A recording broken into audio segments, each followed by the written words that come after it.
तो यार मैंने लास्ट एपिसोड के ब्रेकडाउन में ही बोला था कि एपिसोड 5 में जॉन वॉकर से कैप्टन अमेरिका का टाइटल ले लिया जाएगा। ऐसा एक्सपेक्टेड था ही और एपिसोड 5 में वैसा ही हुआ। और रही बात इस एपिसोड की, तो यहाँ स्टोरी तो उतनी आगे नहीं बढ़ी है, लेकिन नेक्स्ट एपिसोड के लिए बिल्टअप किया गया है। स्टोरी के इमोशन के हिसाब से देखें तो सारे कैरेक्टर्स पे 1 to 1 फोकस किया गया एंड जो कुछ भी अभी तक फर्स्ट एपिसोड से ओपन था स्टोरी पॉइंट ऑफ व्यू से, वो सब क्लोज किया गया है। चलो यहीं पे और डिस्कशन नहीं करते हैं और बढ़ते हैं ब्रेकडाउन पे।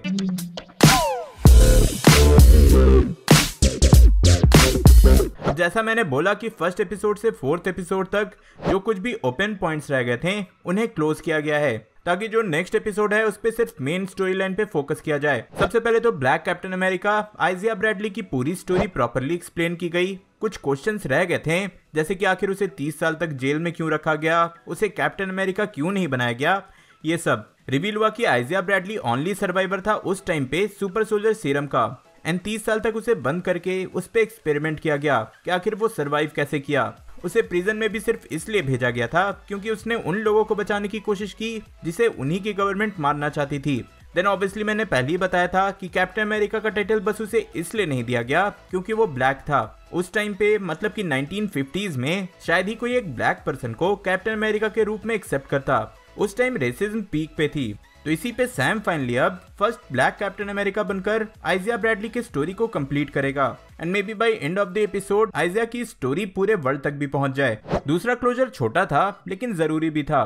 तो सैम और उसके पर्सनल लाइफ की स्टोरी इस पूरे सीरीज की इंपॉर्टेंट पॉइंट रही है। ओवरऑल ऐसा होना ही था सिंस ये पूरी ही सीरीज बस सैम के कैप्टन अमेरिका बनने पे है। तो भाई फर्स्ट एपिसोड से ही दिखाया गया था कि सैम एंड उसकी फैमिली फाइनेंशियली वीक हैं। सुपर हीरो होने के बाद भी उसके पास इतना पैसा नहीं है कि वो अपने फैमिली को सपोर्ट कर पाए एंड इस एपिसोड में इसकी स्टोरी लाइन को क्लोजर मिला, जहां सैम ने अपने कम्युनिटी एंड बकी के हेल्प से अपना बोट फिक्स किया एंड एंड में डिसाइड किया कि इस बोट को बेचने से अच्छा है कि इसे प्रिजर्व करे। आइजिया के साथ हुए कन्वर्सेशन से वो समझ गया कि हिस्ट्री को प्रिजर्व करना कितना इंपॉर्टेंट है। तो हाँ, मे बी इस बोट से वो फिर से फिशिंग स्टार्ट कर दे जिससे उसकी लाइफ फाइनेंशियली थोड़ी बेटर होगी। एंड यहाँ हमें ये भी दिखाया गया कि if आप सोसाइटी के लिए बिना किसी लालच के हेल्प करते हो तो सोसाइटी से भी कुछ लोग आपकी वापस हेल्प करते हैं। एंड टू बी ऑनेस्ट पूरे सीक्वेंस में मुझे सबसे बेस्ट लगा सैम एंड बकी की केमिस्ट्री। भाई फाइनली बकी पहली बार खुलकर मुस्कुराया है। नेक्स्ट जो क्लोजर मिला वो है जीमो की स्टोरी लाइन को। अब ये फुल क्लोजर तो नहीं कह सकते, मुझे लगता है कि ये एक न्यू बिगनिंग है। तो जब से बकी ने जीमो को बाहर निकाला था, डोरा मिलाजे जीमो के पीछे थी एंड यहाँ फाइनली डोरा मिलाजे के हाथ जीमो लगी गया और ये भी रिवील हुआ कि उसे अब राफ्ट में भेजा जाएगा और वहीं रखा जाएगा। अब मैं श्योर हूँ कि राफ्ट तो आपको याद होगा ही, ये एक प्रिजन है जहाँ सुपर पावर्ड लोगों को रखा जाता है और हाँ ये पानी के अंदर है। सिविल वॉर में इसी में वांडा, सैम, स्कॉट सभी को रखा गया था एंड स्टीव ने उन्हें छुड़ाया था। तो हाँ, अब हेलमेट जीमो को भी इसी राफ्ट में भेज दिया जाएगा ताकि वो कभी भाग न सके। अब इससे दो बात कंफर्म होती है कि पहले तो डोरा मिलाजे यूएस गवर्नमेंट के साथ मिलकर काम कर रहे हैं सिंस ये राफ्ट यूएस गवर्नमेंट ही ओन करती है। देन सेकंड ये कि यहाँ से हेलमेट जीमो के सुपर विलन के ग्रुप थंडरबोल्ट्स का अपीयरेंस हो सकता है सिंस हम जानते हैं कि इस राफ्ट में कई सारे सुपर पावर्ड इंडिविजुअल हैं। तो सच में ये देखना इंटरेस्टिंग रहेगा कि राफ्ट में आखिर है कौन कौन। अभी ऑफिशियली नेटफ्लिक्स के मार्वल सीरीज के कुछ लोग इसमें हैं, जिसमें विलिस स्ट्राइकर, ट्रिश वॉकर ये सब हैं।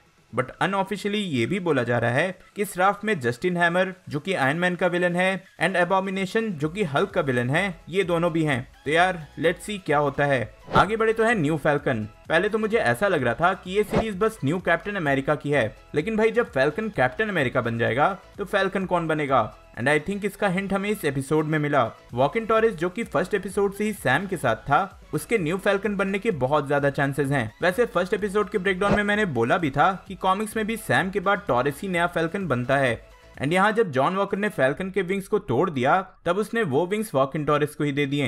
एंड फर्स्ट एपिसोड में ये भी रिवील हुआ था कि भाई वो इसे फिक्स भी कर सकता है। ये कंफर्म समझो कि कॉमिक्स की ही तरह एमसीयू में भी वॉकिन टॉरेस न्यू फैल्कन बन जाएगा।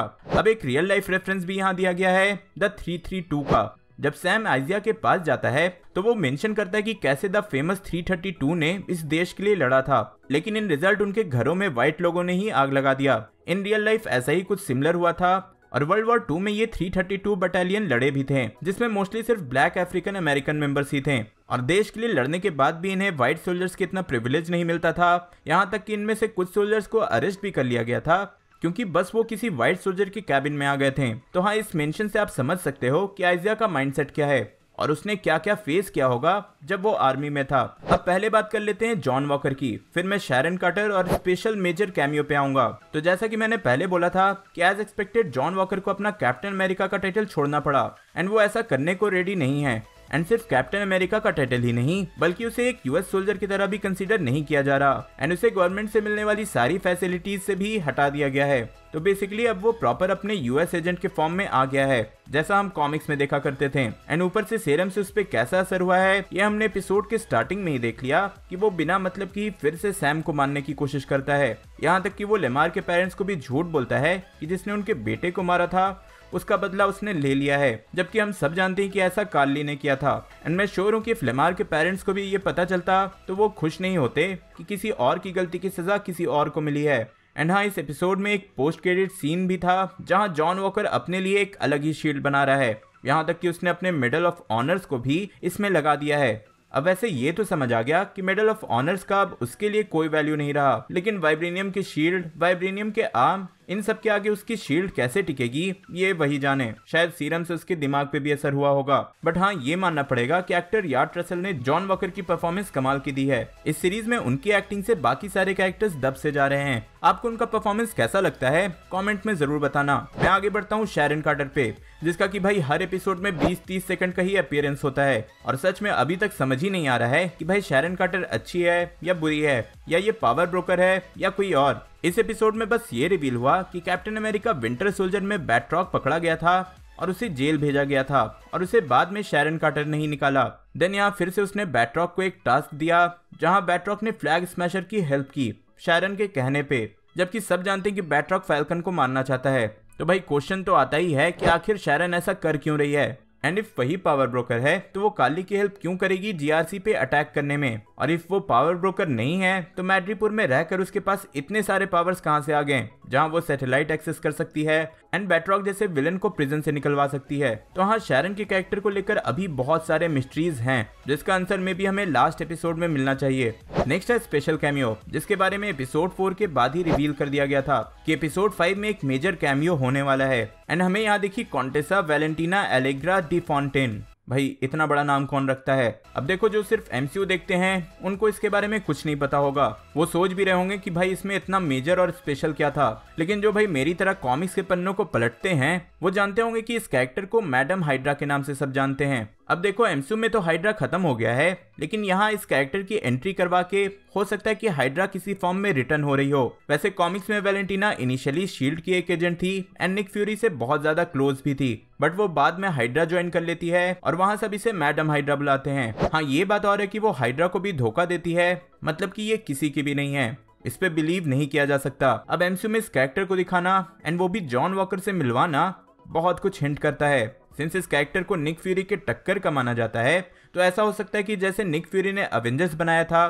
सिमिलरली वैसी वैलेंटीना डार्क अवेंजर्स बनाए, या फिर जॉन वॉकर के साथ मिलकर थंडरबोल्ट्स का ग्रुप बनाए, या फिर किसी भी तरह का सुपर विलेन का टीम। क्योंकि जिस तरह का अपीयरेंस यहाँ इसका हुआ है ऐसे ही रैंडम अपीयरेंस निक फ्यूरी का भी हुआ था, अगर आपको याद हो तो हाँ, आपको क्या लगता है कमेंट में जरूर बताना। एंड जाते जाते फाइनली थोड़ा डिस्कशन फैल्कन एंड उसके नए आर्मर की भी हो जाए। तो पुराने विंग्स डिस्ट्रॉय होने के बाद बकी ने वकांडन टेक्नोलॉजी से बने नए आर्मर को सैम को दिया है। अब यहाँ इसका लुक तो रिवील नहीं किया गया, लेकिन नडी न्यूज में मैंने इस लीक के बारे में बताया था जहाँ इस कैरेक्टर के कॉस्ट्यूम का फर्स्ट लुक रिवील हो चुका है। तो हाँ, इसी से कुछ सिमिलर हमें देखने को नेक्स्ट एपिसोड में मिलेगा। अब मैं श्योर नहीं हूँ क्योंकि लीक कभी कभी गलत भी हो सकते हैं, लेकिन हाँ, कॉमिक्स में जब फैल्कन कैप्टन अमेरिका बना था तो उसका आर्मर कुछ ऐसा ही था। तो यार, ये था इस एपिसोड का ब्रेकडाउन। आप लोग जरूर कमेंट में बताना कि ये एपिसोड आपको कैसा लगा। इफ पसंद आया तो लाइक करना, अपने फ्रेंड्स के साथ शेयर करना, and obviously last episode next week release होने वाला है तो उसका ब्रेकडाउन मिस नहीं करना चाहते तो चैनल अभी सब्सक्राइब कर देना। पिछले एपिसोड का ब्रेकडाउन देखने के लिए ऊपर वाली वीडियो देखें एंड कुछ रैंडम देखने के लिए नीचे वाली। मैं जल्दी और नई वीडियो लेकर आऊंगा। टिल देन, बी देसी, बी नर्ड।